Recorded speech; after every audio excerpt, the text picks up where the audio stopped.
உலக மக்கள் எல்லோருக்கும் வணக்கம். நான் உங்கள் ஜி கோபால் பேசுகிறேன். சுபிக்ஷா டிவியின் வாயிலாக உங்களுக்கு நிறைய மெசேஜை கொடுக்கறதா இருக்கிறோம். அதே சமயத்தில் இப்போ நான் பேசக்கூடிய தலைப்பு என்னவென்றால் மாத பலன்கள் வரிசையில் ஏப்ரல் மாத பலன்கள் மகர ராசிக்காரங்களுக்கு எப்படி இருக்க போகிறது அதை பற்றி தான் இப்போ இந்த வீடியோவில் பார்க்க போகிறோம். மகர ராசிக்கு இந்த மாத கிரக அடைவுகள் அப்படின்னு எடுத்துட்டோம்னா, மகர ராசிக்கு 2ஆம் இடத்தில் சனி பகவானும் செவ்வாய் பகவானும் இணைஞ்சிருக்கிறாங்க. இந்த செவ்வாய் பகவான் ஆப்பட்டது 23ஆம் தேதி பயிற்சியாகி மீனத்துக்கு போயிடுவாங்க. அதுபோக மீனத்துல ராகு பகவான், புதன் பகவான், சுக்கிர பகவான், சூரிய பகவான் மொத்தம் 5 கிரகங்கள் அந்த மீனத்தில் இருக்கிறாங்க. இது போக மேசத்துல குரு பகவான், அதே சமயத்துல கன்னியில கேது பகவான். இது இந்த மாத கிரக அடைவுகள். அப்ப இந்த மாத கிரக அடைவுகளாகப்பட்டது மகர ராசிக்காரங்களுக்கு ஃபேவராக இருக்கிறதா, அனுகூலமாக இருக்கிறதா? அப்ப இந்த காலகட்டத்தில் பயன்படுத்தி நம்ம ஏதாவது செய்யலாமா? நம்ம சில முயற்சிகள் பண்ணலாமா? இடம் வாங்கலாமா? திருமணம் செய்யலாமா? அப்ப இந்த கேள்விகளுக்கு எல்லாமே பதில் அப்படின்னா மகர ராசிக்கு 2ஆம் இடத்தில் சனி பகவான் ஆட்சி. அதே சமயத்துல அந்த மகர ராசிக்காகப்பட்டது உங்களுடைய 4ஆம் இடத்து அதிபதி செவ்வாய் பகவான் சனியோடு இணைஞ்சிருக்கிறாங்க.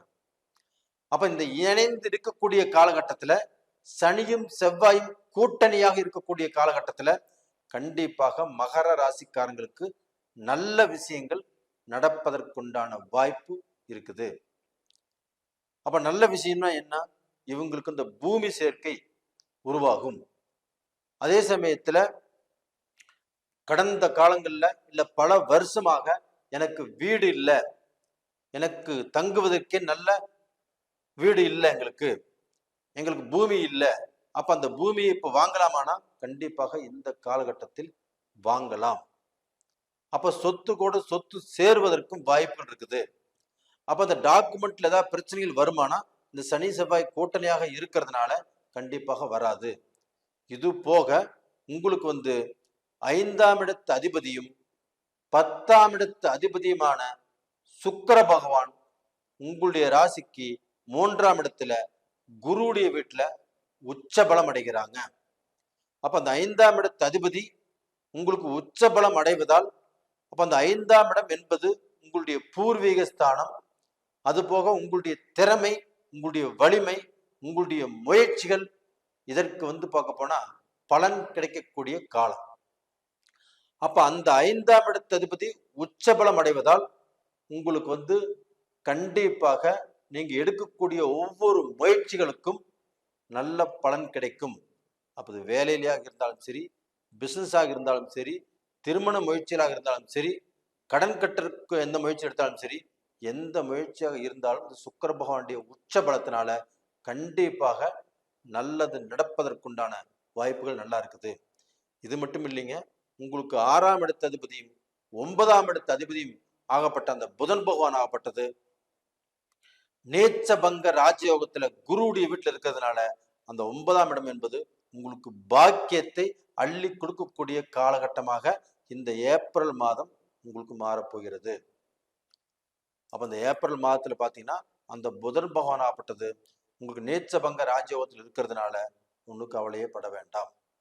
அப்ப டோட்டலா பாத்தீங்கன்னா நீங்க எடுத்துக்கிட்ட எந்த காரியமாக இருந்தாலும் அந்த பாக்கியாதிபதி ஒரு நல்ல பொசிஷன்ல இருக்கிறதுனாலையும், அதுவும் உங்களுக்கு 3ஆம் இடமாக அமைவதனாலையும், அந்த 3ஆம் இடம் என்பது உங்களுக்கு அறிவுத்திறன், அது போக உங்களுடைய முயற்சிகள், அப்ப அந்த உபஜயஸ்தானங்கிறதுனால உங்களுக்கு வெற்றியை கொடுக்கும்.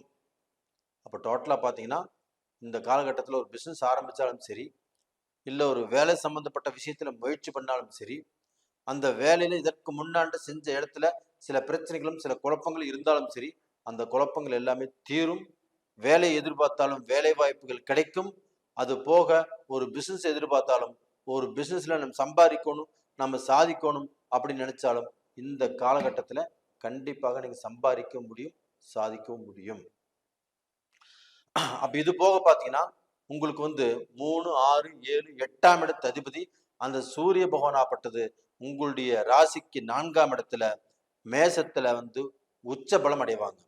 அப்ப டோட்டலா பாத்தீங்கன்னா அந்த 8ஆம் இடத்து அதிபதி உங்களுக்கு உச்ச பலம் அடைவதால், அதுவும் குரு கூட சேர்ந்து அந்த உச்ச பலம் அடைவதால் உங்களுக்கு பார்க்க போனா 8ஆம் இடம் என்பது ஆயுள் ஸ்தானம், கண்டம், விரயம், தெண்டம் இதை குறிக்கக்கூடிய இடம். அப்ப அந்த 8ஆம் இடத்து அதிபதி உங்களுக்கு 4ஆம் இடத்துல சூரியனோடு இணைஞ்சு உச்சபலம் அடைவதனால கண்டிப்பாக உங்களுக்கு கண்டங்கள் வராது, ஆயுள் தோஷம் ஏற்படாது, கடன் உங்களுக்கு அதிகமாகாது. அப்போ வாங்கின கடனை நம்ம அடைப்போம். அந்த அடைப்பதற்கு நம்ம கண்ணுக்காகப்பட்டது நல்ல வாய்ப்புகள் கண்ணுக்கு தெரியும். அப்ப அந்த வாய்ப்புகளை பயன்படுத்தி நம்ம சம்பாரிச்சு சாதிக்க வேண்டிய காலகட்டத்துக்கு வந்துருவோம். அப்ப டோட்டலா பாத்தீங்கன்னா மகர ராசியில பிறந்தவங்க இந்த ஏப்ரல் மாதத்துல அவங்க பார்க்க போனா சாதிக்கக்கூடிய வாய்ப்புகள் இருக்குதோ இல்லையோ, அவங்க எதையுமே இழக்கக்கூடிய வாய்ப்புகள் இல்லை. அப்ப நீங்க சாதிக்கலாம், சம்பாதிக்கலாம். உங்களுடைய வாழ்க்கையில நீங்க நல்ல பொசிஷன்ல வர்றதுக்கு என்ன முயற்சிகள் பண்றீங்களோ அந்த முயற்சிகள் திருவினையாகும். அப்போ அதே சமயத்துல உங்களுக்கு அந்த புதனோடு ராகுவும் இணைஞ்சிருக்கிறதுனால அந்த புதனாப்பட்டது 9ஆம் இடத்த அதிபதி அப்படிங்கிறதுனாலையும் அந்த புதனோடு ராகு இணைஞ்சிருக்கிறதுனால அந்த ராகுவும் புதனும் நட்பு கிரகங்கள். அப்ப அந்த ராகு பகவான் ஆப்பட்டது புதன் பகவானுக்கு நல்லதை செய்வாரு. அப்ப நல்லது செய்யக்கூடிய காலகட்டங்கிறதுனால உங்களுக்கு அந்த புதன் 9ஆம் இடத்து ஆதிபத்தியம் பெறதுனால கண்டிப்பாக உங்களுடைய வம்சத்துல உங்களுடைய பூர்வீகத்தில் இருக்கக்கூடிய பிரச்சனைகளும் கண்டிப்பாக தீரும். அது போக நீங்க இந்த பீரியட்ல எல்லாரும் பார்த்து பெருமைப்படக்கூடிய அளவுக்கு, உங்களை பார்த்து பொறாமப்படக்கூடிய அளவுக்கு, அவ்வளவுதான் இவன் முடிஞ்சு போனா எந்திரிக்க மாட்டான் அப்படின்னு நினைச்சவங்க கூட மூக்கு மேல விரல வைக்கக்கூடிய அளவுக்கு உங்களுடைய வளர்ச்சி விஸ்வரூபமாக இருக்கும்.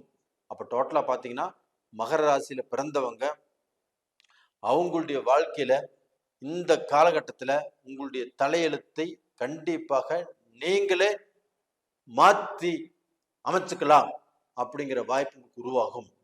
அப்ப அது போக பாத்தீங்கன்னா உங்களுக்கு சுத்தி இருக்கக்கூடிய சொந்த பந்தங்களும் சரி, உங்களுக்கு நீங்க பார்க்க போனா வளர மாட்டீங்க, வாழ மாட்டீங்க, நல்ல பொசிஷனுக்கு வர மாட்டீங்க இப்படின்னு நினைச்சவங்க மத்தியத்துல நீங்க நல்ல பொசிஷனுக்கு நீங்கள் எந்திரிச்சு தலையெடுத்து நான் நல்லா இருக்கிறேன் அப்படிங்கிறத இந்த உலகத்துக்கு காட்டக்கூடிய வாய்ப்புங்கிறது உங்களுக்கு வந்தாச்சு. அப்ப இதன் காரணமாக மகர ராசியில பிறந்த ஆண் பெண் எல்லாருமே நல்லா இருக்கிறதுக்கு வாய்ப்புகள் இருக்குது. அப்ப அதே சமயத்துல இந்த மகர ராசிக்காரங்களுடைய குடும்பத்துல சில சலிப்பு, சில சங்கடம், சில குழப்பங்கள் இருந்துச்சு. அந்த குழப்பங்களும் இப்ப தேரக்கூடிய வாய்ப்புகள் வந்தாச்சு. அது போக இந்த குழப்பத்தால எங்க பிரிஞ்சிருவோமோ, எங்க சங்கடத்தினால பிரிஞ்சிருவோமோ அப்படின்னு நினைச்சவங்களுக்கும் அந்த பிரிவுங்கிறது இல்லாமல் 2 பேரும் சேர்ந்து வாழக்கூடிய அளவுக்கு வாய்ப்புகள் இருக்குது. அப்ப டோட்டலா பாத்தீங்கன்னா இந்த மகர ராசிக்காரருடைய வாழ்க்கையில இந்த ஏப்ரல் மாதத்தில் நல்லா இருப்பதற்கு உங்களுக்கு எல்லாமே சாதகமாக இருக்கிறது. அது போக இந்த சீனியர் சிட்டிசன்ஸ் ஆகப்பட்டது இந்த காலகட்டத்துல நம்ம ஏதாவது செய்யலாம், நாம வயசு ஆயிடுச்சுன்னு சும்மா இருக்க வேண்டியது இல்லை, அப்ப நம்ம ஏதாவது நம்மளுக்கு வருமானம் வரக்கூடியதுக்கு நம்ம ஏதாவது பண்ணிக்கலாம் அப்படின்னு நினைச்சாலும் தாராளமாக முயற்சிகள் பண்ணலாம், முடிவெடுக்கலாம், அந்த முடிவை நோக்கி நீங்க பயணம் செய்யலாம். அப்ப இந்த பீரியட்ல பார்க்க போனா நம்மளுக்கு ஹெல்த்துக்கு ஏதாவது பிரச்சனை வந்துருமோ அப்படின்னு நினைச்சீங்கன்னா அது மாதிரி பிரச்சனைகள் வருவதற்கு வாய்ப்புகள் இல்லை. அப்படியே இருந்தாலும் உங்களுக்கு அந்த ஜீரண கோளாறு இது வரைக்கும் வாய்ப்புகள் இருக்குது. அப்ப தின்ன சாப்பாடு உங்களுக்கு ஜீரணம் ஆகாமல் போவதற்கு வாய்ப்புகள் இருக்குது. அப்ப இந்த காலகட்டத்துல அந்த மாதிரி பிரச்சனைகள் வராமல் பார்த்துக்கிறது நல்ல விஷயம். அப்ப நேயர்களே, இந்த பதிவு பிடிச்சிருக்குன்னு நினைக்கிறேன். பிடிச்சிருந்தா லைக் பண்ணுங்க, சப்ஸ்கிரைப் பண்ணுங்க, ஆல் அப்படிங்கிற பெல் பட்டனை பிரஸ் பண்ணிக்கோங்க. உங்களுடைய ஜென்ம ஜாதகத்தில் நடக்கக்கூடிய தசா புத்திகள் உங்களுக்கு சாதகமாக இருக்கிறதா அதை பாருங்க. இப்ப நாம சொன்னது கோல்சார பலன்கள். அப்ப இந்த கோல்சார பலன்கள் உங்களுக்கு 30% நல்லா இருக்கும், மீதி 70% உங்களுடைய ஜாதகத்துல இருந்தா எடுத்துக்கணும், ஜென்ம ஜாதகத்துல. அப்ப அந்த ஜென்ம ஜாதகத்துல நம்மளுக்கு நடக்கக்கூடிய தசா புத்திகள் சாதகமா பாதகமானு பார்த்து தெரிஞ்சுக்கோங்க. அப்படி தெரிஞ்சுக்கிற மாதிரி இருந்தா கீழே 2 நம்பர் கொடுத்துருக்குறோம், கான்டாக்ட் பண்ணுங்க, வாட்ஸ்அப் பண்ணுங்க. உங்களிடமிருந்து விடைபெறுவது உங்களின் ஜி கோபால். நன்றி, வணக்கம்.